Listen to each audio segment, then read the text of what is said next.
જન્મજયંતિ નિમિત્તે 26 નવેમ્બરથી કરમસદથી કેવડિયા સુધી યુનિટી માર્ચ યોજાશે। રાજ્યના નાયબ મુખ્યમંત્રી હર્ષ સંઘવીએ ઐતિહાસિક પદયાત્રાની વિગતો જાહેર કરી। ભારતના લોખંડી પુરુષ સરદાર વલ્લભભાઈ પટેલની 150મી જન્મજયંતિની ભવ્ય ઉજવણીના ભાગરૂપે ગુજરાત રાજ્ય સરકાર દ્વારા રાષ્ટ્રીય સ્તરીય સરદાર 150 યુનિટી માર્ચનું આયોજન કરવામાં આવ્યું છે। રાજ્યના નાયબ મુખ્યમંત્રી હર્ષ સંઘવીએ આ ઐતિહાસિક પદયાત્રાની વિગતો જાહેર કરી હતી। આ 11 દિવસીય મહાપદયાત્રા આગામી 26 નવેમ્બરથી શરૂ થઈને 6 ડિસેમ્બરના રોજ સંપન્ન થશે। આ પદયાત્રાનો પ્રારંભ સરદાર પટેલના જન્મસ્થળ કરમસદથી થશે અને તેનું સમાપન વિશ્વની સૌથી ઊંચી પ્રતિમા સ્ટેચ્યુ ઓફ યુનિટી કેવડિયા ખાતે થશે। આ યાત્રા દ્વારા સરદાર પટેલના અખંડ ભારતના દૃષ્ટિકોણને યુવા પેઢી સુધી પહોંચાડવાનો મુખ્ય ઉદ્દેશ્ય છે। અંદાજિત 150 થી 190 કિલોમીટરનું અંતર કાપનારી આ યાત્રામાં દરરોજ 10 થી 15,000થી વધુ યુવાનો અને નાગરિકો જોડાશે તેવી અપેક્ષા છે। આ પદયાત્રાના માર્ગ પર કુલ 150 થીમ આધારિત વિરામ સ્થળો નક્કી કરવામાં આવ્યા છે, જ્યાં સરદાર પટેલના જીવન સંઘર્ષ અને રાષ્ટ્ર નિર્માણના કાર્યોને પ્રદર્શનો અને સાંસ્કૃતિક કાર્યક્રમો દ્વારા ઉજાગર કરવામાં આવશે।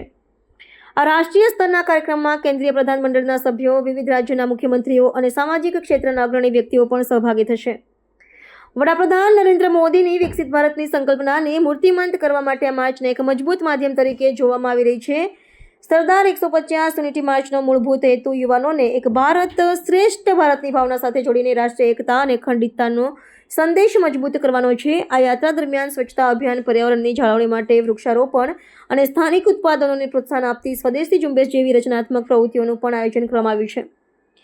વન અને પર્યાવરણ વિભાગ દ્વારા પદયાત્રાને સફળ બનાવવા માટે અન્ય વિભાગો સાથે મળીને વિશેષ તૈયારીઓ કરવામાં આવી રહી છે, જેથી આ ઐતિહાસિક અવસરે સરદાર સાહેબને યોગ્ય શ્રદ્ધાંજલિ અર્પણ કરી શકાય।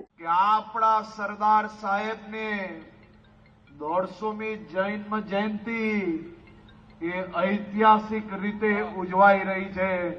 ગુજરાતમાં તમામ વિધાનસભાઓમાં મોટી આવી પદયાત્રાઓ ચાલી રહી છે અને એમાં તમે જોઈ શકો છો અહીંયાથી ચાલુ થઈને આ કેટલેય દૂર સુધી રોડના છેડા સુધી સરદાર સાહેબને આ 150મી જન્મ જયંતિને વંદનને નમન કરવા અહીંયા વડીલોથી લઈને યુવાનો સુધી આવ્યા।